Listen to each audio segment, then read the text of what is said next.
नमस्कार सभी लोगों को। और मैं सुदीप श्रीवास्तव आज आपके सामने विकास की कुछ विशिष्ट विशेषताएं। इससे पहले हम लोग जो है विकास और विकास के सिद्धांत पढ़ चुके हैं और आज हम लोग पढ़ेंगे विकास की कुछ विशिष्ट विशेषताएं। ठीक है, तो विकास की कौन कौन सी विशिष्ट विशेषताएं होती हैं हम लोग आज इस टॉपिक पर चर्चा करेंगे। तो सबसे पहले हम ये देखते हैं कि जो सबसे पहली जो विशेषता है विकास की वो सामान्य से विशिष्ट की ओर। पहली जो विशेषता है वो क्या है? सामान्य से विशिष्ट की ओर। यानी कि कोई भी विकास होता है, जो विकास का जो क्रम होता है वो हमेशा क्या होता है? सामान्य से विशिष्ट की ओर होता है। बालक जो होता है अगर कुछ सीखता है तो पहले वो सामान्य चीज़ों को सीखता है और धीरे धीरे फिर वो इससे ज़्यादा जटिल चीज़ों को सीखता चला जाता है। ठीक, तो यहाँ पर सबसे पहले जो है हम ये देखते हैं सामान्य से विशिष्ट की ओर क्या होता है। इस सिद्धांत के अनुसार हम यहाँ पर देखते हैं, इस सिद्धांत के अनुसार बालक का विकास सामान्य परिस्थिति से होता है। यहाँ पर ये देखेंगे, ठीक है, सामान्य परिस्थिति से होता है। धीरे धीरे यह विकास विशिष्ट स्थिति की ओर होता है। ठीक, यहाँ पर जो मैं बता चुका हूँ कि सबसे पहले बालक जो है वो सामान्य परिस्थितियों को सीखता है, सामान्य चीज़ों को सीखता है और धीरे धीरे फिर जो है उसका विकास विशिष्ट स्थिति की ओर होता है। आरंभ में बालक पूरे हाथ का संचालन, ठीक है, पूरे हाथ का संचालन करता है। स्टार्टिंग में क्या होता है, जब बालक छोटा होता है, जन्म के 1 साल या लगभग 6 महीने में सबसे पहले वो पूरे हाथ का संचालन करता है। धीरे धीरे वह उंगलियों पर नियंत्रण कर लेता है। ठीक, सबसे पहले अपना जो है पूरा हाथ चलाना सीखता है और उसके बाद फिर वो धीरे धीरे क्या करता है, अंगुलियों पर कंट्रोल कर लेता है कि उसे उंगलियां चलाना भी सीख जाता है। इस प्रकार संबंधों का विकास होता है। ठीक, तो यानी कि पहले क्या होता है कि बालक अपना जो है पूरा हाथ चलाना सीखेगा, फिर उंगलियां जो है चलाना सीख जाएगा, फिर कोहनी वगैरह चलाता है। तो इससे ये है कि सबसे पहले सामान्य और फिर विशिष्ट, यानी कि सामान्य स्तर से विशिष्ट स्तर की ओर वह धीरे धीरे बढ़ता है। ठीक, इसी प्रकार क्या होता है, संबंधों का विकास होता है। ठीक, आरंभ में क्या होता है, आरंभ में वह केवल उत्तेजना अनुभव करता है। ठीक, स्टार्टिंग में वो उत्तेजना अनुभव करता है। कालांतर में धीरे धीरे वो संवेगों की अभिव्यक्ति करना भी सीख लेता है। यानी कि कौन हमारे अंदर जो संवेग होते हैं, प्रेम है, करुणा है, ठीक है, क्रोध है, ये सब संवेग हैं, तो वो किस समय किस चीज़ कौन से संवेग को अभिव्यक्त करना है तो उनको अभिव्यक्त करना वह सीख जाता है। भाषा का विकास भी क्रंदन से आरंभ होता है। यानी कि भाषा के विकास में भी वह धीरे धीरे जो है सीखता है। ठीक, निरर्थक सार्थक शब्दों के माध्यम से वह वाक्यों को विकास तक पहुंच जाता है। ठीक, कोई भी बालक है एकदम डायरेक्ट किसी भी वाक्य को नहीं बना पाएगा, ना बना पाता है।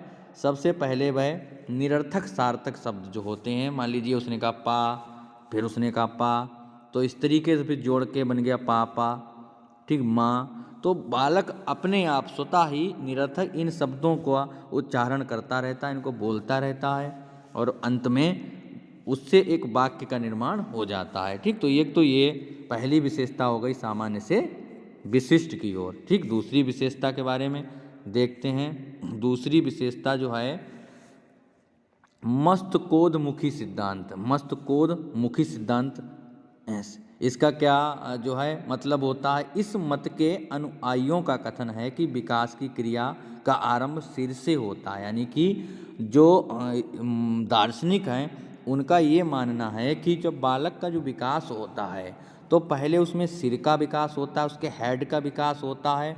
भ्रूणा अवस्था से भी पहले जो है सिर का विकास होता है। यानी कि भ्रूणावस्था में, यानी जब बालक भ्रूणावस्था में होता है, माँ के गर्भ में होता है, तो उस समय भी पहले सिर का विकास होता है और सिर के विकास के पश्चात धड़ और टांगों का विकास होता है। टांगों का विकास सबसे बाद में बताया गया है कि पहले सिर और फिर धड़, फिर बाद में टांगों आदि का विकास होता है।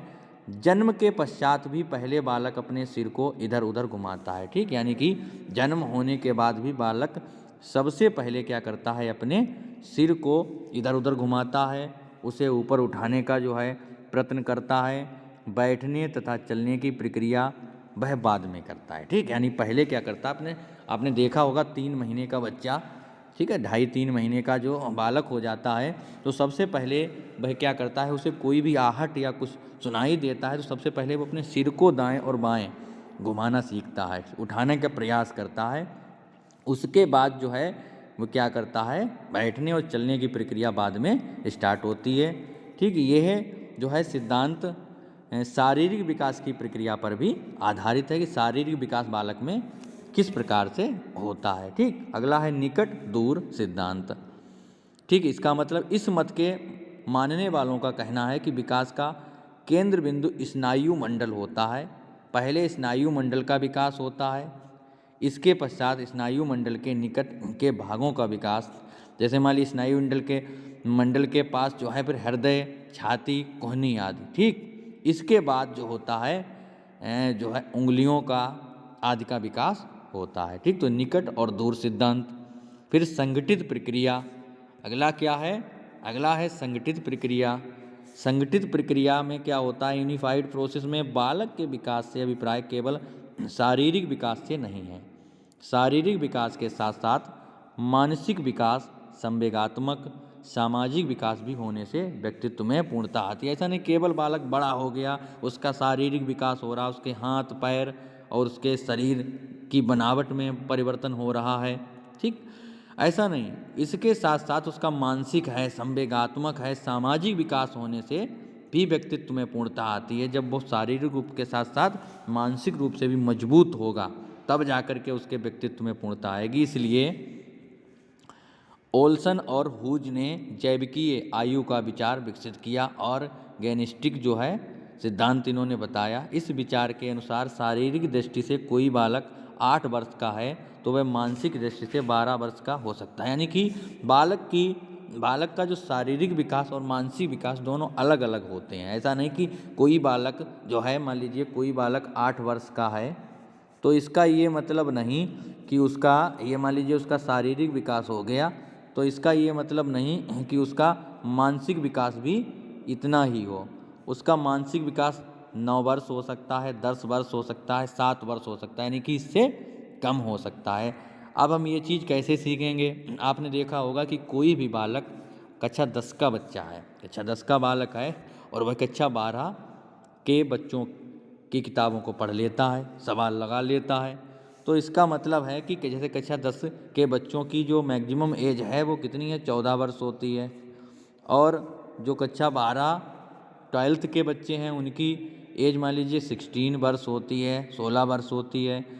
तो अब हम ये देखेंगे कि उसकी वास्तविक आयु क्या है, जो वास्तविक आयु है वो 14 वर्ष है और उसकी, ठीक है, यानी कि इस वास्तविक मतलब शारीरिक आयु 14 वर्ष है और उसकी जो मानसिक आयु वो क्या है, 16 वर्ष है। तो यही चीज़ यहाँ पर बताने का प्रयास किया जा रहा है कि कोई भी बालक 8 वर्ष का तो मानसिक दृष्टि से वह 12 वर्ष का हो सकता है, संवेगात्मक दृष्टि से वह 14 वर्ष जो है का हो सकता है।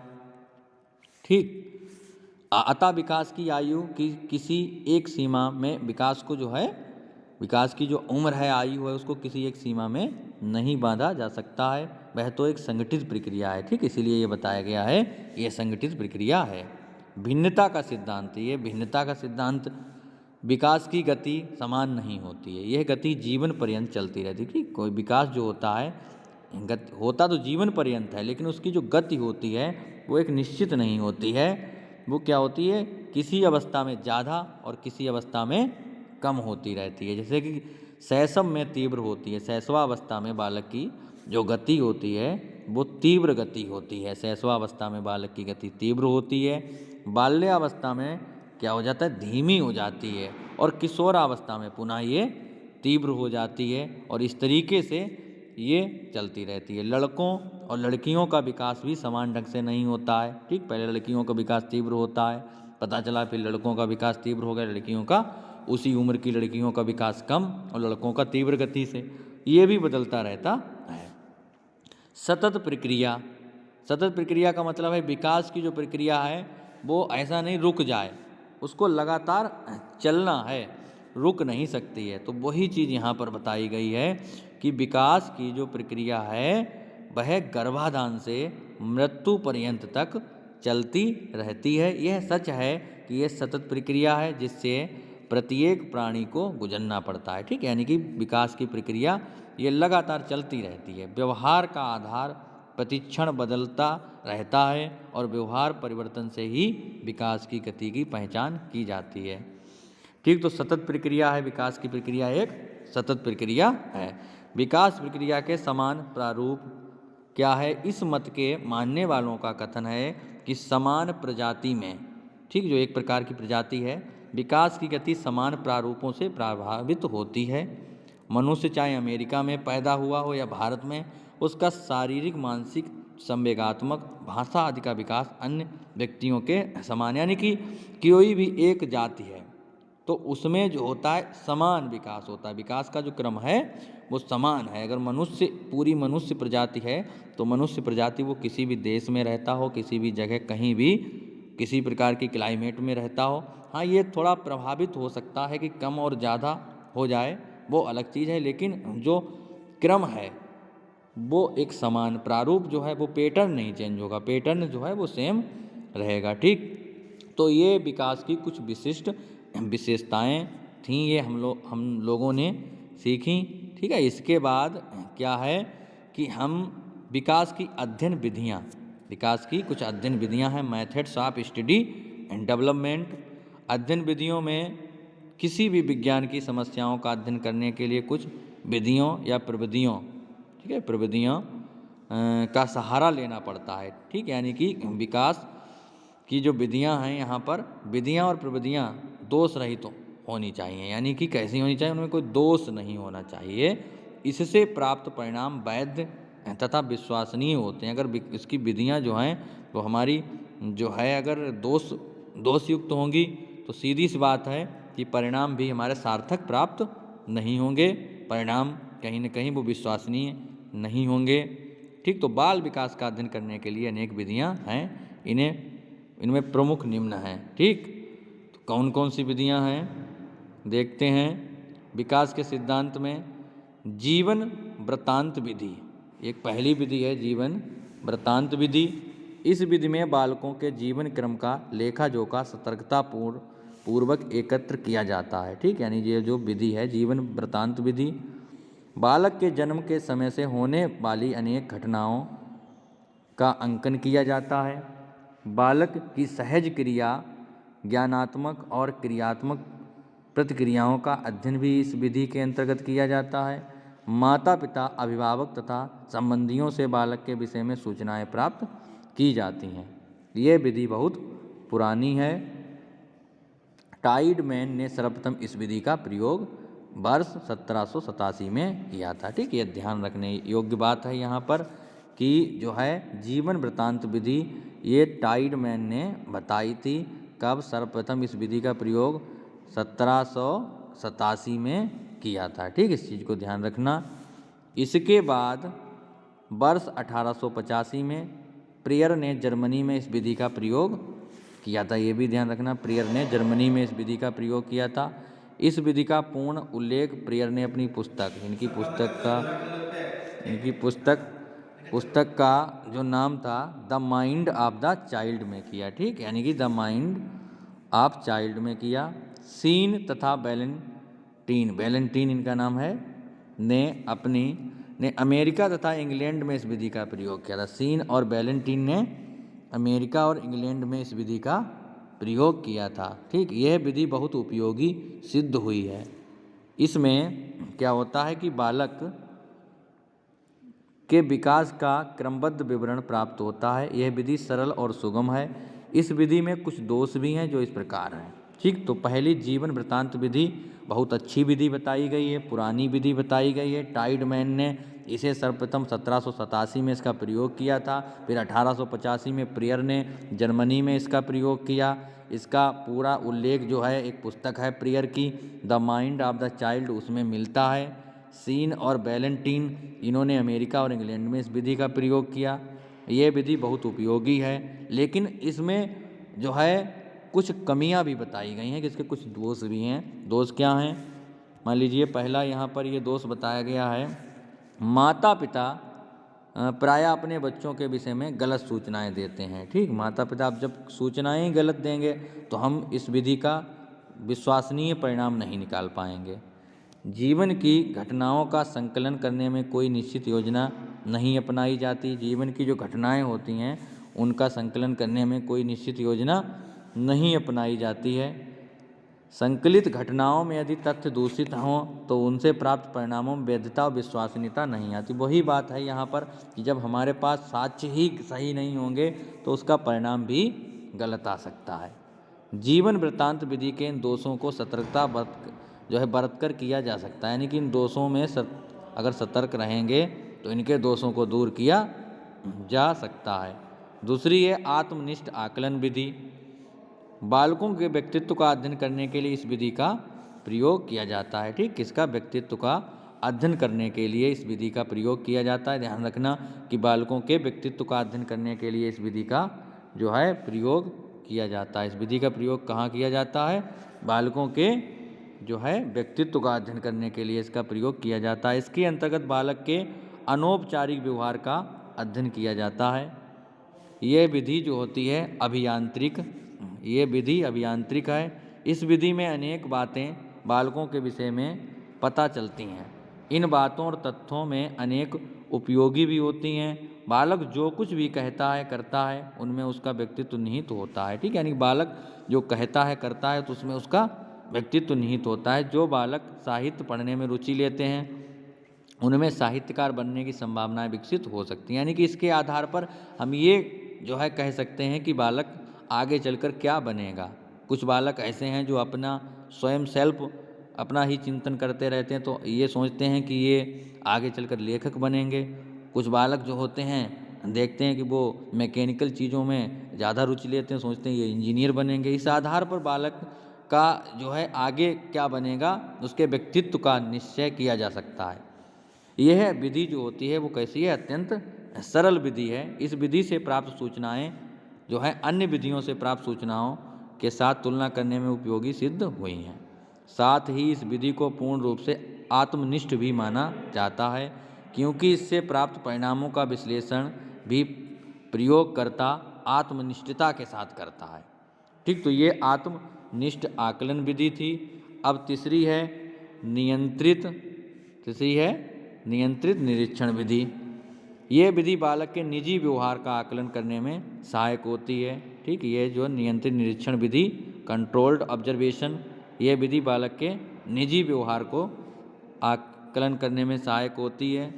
इसमें निरीक्षणकर्ता क्या करता है? चेक लिस्ट या सिम्पटन सीट के द्वारा बालक के व्यवहार का आकलन करता है।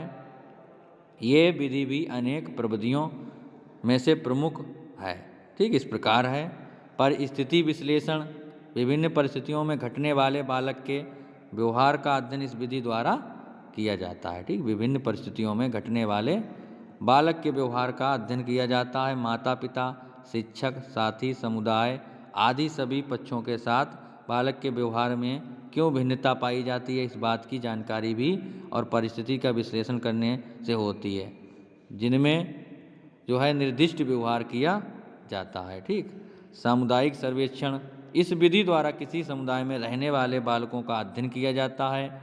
इससे किसी विशेष समुदाय के बालकों में विशेष व्यवहार क्यों उत्पन्न होता है, यह अन्य समुदायों के बालकों के व्यवहार से भिन्न होता है, इसकी भी जानकारी मिलती है। तो इस प्रकार से जो है सामुदायिक सर्वेक्षण और परिस्थिति विश्लेषण भी नियंत्रित निरीक्षण विधि के अंतर्गत आता है। ठीक, तो आज हम लोगों ने क्या पढ़ा? आज हम लोगों ने इससे पहले जो पढ़ा है वो पढ़ा है, यहाँ पर देखते हैं विकास की कुछ विशिष्ट विशेषताएं जो हैं सामान्य से विशिष्ट की ओर। मस्तकोद्मुखी सिद्धांत, निकट दूर सिद्धांत, संगठित प्रक्रिया, भिन्नता का सिद्धांत, सतत प्रक्रिया सिद्धांत, विकास प्रक्रिया के समान प्रारूप, विकास की अध्ययन प्रविधियाँ, इसके बाद विकास के सिद्धांत जो है जीवन, इसकी कुछ विधियाँ जो थी विकास की अध्ययन विधियों में हमने पढ़ा जीवन वृत्तांत विधि, इसके बाद आत्मनिष्ठ आकलन विधि और नियंत्रित निरीक्षण विधि। ठीक, तो ये हमारा दूसरा क्लास जो था विकास की विशिष्ट विशेषताएं और विकास की विधियाँ, ये आज हमारा ये क्लास जो है यहीं पर संपन्न होता है। अब हम अगले क्लास के साथ आपको मिलेंगे शैशवावस्था में विकास। ठीक, शैशवावस्था में विकास कैसे होता है, बाल्यावस्था में। तो अगला जो है हमारा जो टॉपिक रहेगा वो शैशवावस्था में विकास रहेगा। तब तक आप ये टॉपिक अपनी नोटबुक पर नोट कर लें और अच्छे से इसको तैयार कर लें। उम्मीद है कि आप सब लोगों के समझ में आ गया होगा।